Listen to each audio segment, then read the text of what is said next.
வணக்கம் தோழர்களே! இன்னைக்கு நம்ம சேனல்ல ஒரு சுவையான முட்டைக்கோஸ் வச்சு ஒரு கூட்டு எப்படி செய்யலான்னு பார்க்குறோங்க.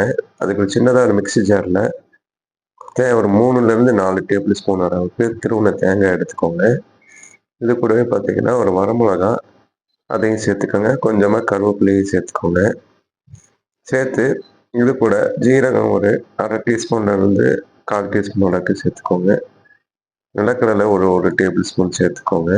சேர்த்து இந்த மாதிரி ஃபைன் பேஸ்ட்டாக அரைச்சி எடுத்துக்கோங்க. ஒரு குக்கரில் ஒரு 3லேருந்து 4 டேபிள் ஸ்பூன் அளவுக்கு எண்ணெய் சேர்த்துக்கோங்க. சேர்த்துட்டு இது கூடவே வெங்காயம் ஒன்று பொடியாக கட் பண்ணி வச்சுருக்கிறேங்க. அதை கட் பண்ண ஒரு வெங்காயத்தையும் சேர்த்துக்கோங்க. சேர்த்து இந்த மீடியமான ஃப்ளேமில் ஒரு 4லேருந்து ஒரு 5 நிமிஷம், அதாவது ஒரு கண்ணாடி பதத்துக்கு வர்ற வரைக்கும் நல்லா இந்த மாதிரி வதக்கி எடுத்துக்கோங்க. எடுத்ததுக்கப்புறம் இது கூட நம்ம அடுத்ததாக முட்டைக்கோஸ் ஆட் பண்ண போகிறோங்க. முட்டைக்கோஸ் பார்த்தீங்கன்னா ஒரு 250 கிராம் அளவுக்கு கட் பண்ணி வச்சுருக்கிறேன்.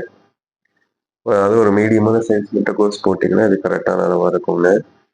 இது வந்து நம்ம ஒரு 4லேருந்து ஒரு 5 பேர் வரைக்கும் சாப்பிட்டுக்கலாங்க. இது கூடவே தக்காளி ஒரு மீடியமான சைஸ் தக்காளி ஒன்று கட் பண்ணியிருக்கேன், அதையும் சேர்த்துக்கோங்க. சாம்பார் பவுட்ரு ஒரு டேபிள் ஸ்பூன் அதையும் சேர்த்துக்கோங்க. பச்சை மிளகாய் ஒன்று சேர்த்துக்கோங்க. கடலைப்பருப்பு ஒரு 3 டேபிள் ஸ்பூன் ஊற வச்சுருந்தாங்க ஒரு 1 மணி நேரத்துக்கு முன்னாடி. அதை வந்து இது கூடவே சேர்த்துக்கோங்க. ஊற வச்சு தண்ணியோடவே சேர்த்துக்கோங்க.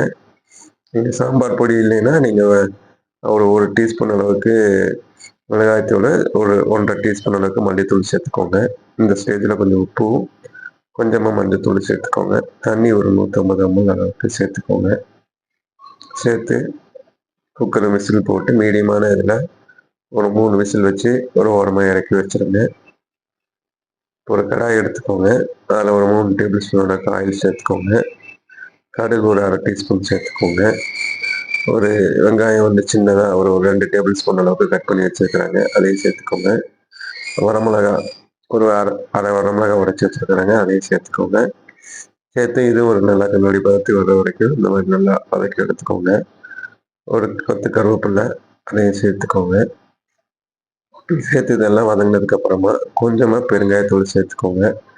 ஏன்னா கடலை பருப்பு சேர்த்துருக்கிறதுனால பெருங்காயத்தூள் கண்டிப்பாக கொஞ்சம் சேர்த்துக்கோங்க. இந்த பெரியவங்க எல்லாம் சாப்பிடும்போது உங்களுக்கு வாயு தொல்லை இல்லாமல் இருக்குங்க, அதுக்காகங்க. இப்போ நம்ம அந்த வேக வச்ச எடுக்கிற அந்த முட்டைக்கோச கலவையை இது கூடவே சேர்த்துக்கலாங்க. சேர்த்துக்கிட்டு இந்த மாதிரி நல்லா நம்ம கலந்து விடுங்க.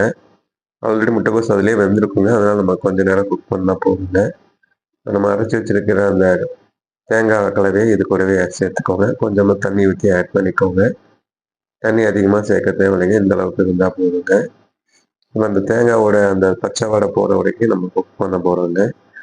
ஒரு மீடியமான ஃப்ளேமில் வந்து ஒரு 2லேருந்து ஒரு 3 நிமிஷம் குக் பண்ணுங்க. இதோட பச்சை வாடை போய் உங்களுக்கு இந்த முட்டைக்கோஸ் எடுத்துக்க அமுத்தி பார்த்தாலே தெரியும், நல்லா வெந்திருக்குங்க. கடைசியாக கொஞ்சமாக மல்லித்தழை சேர்த்துக்கோங்க. சேர்த்து இந்த மாதிரி நல்லா கலந்து விட்டுக்கோங்க. ஒரு சுவையான ஒரு முட்டைக்கோஸ் கூட்டு ரெடி ஆயிடுச்சுங்க. எப்படி இருக்குன்னு செஞ்சு பார்த்துட்டு சொல்லுங்கள் ஃப்ரெண்ட்ஸ். Thank you friends.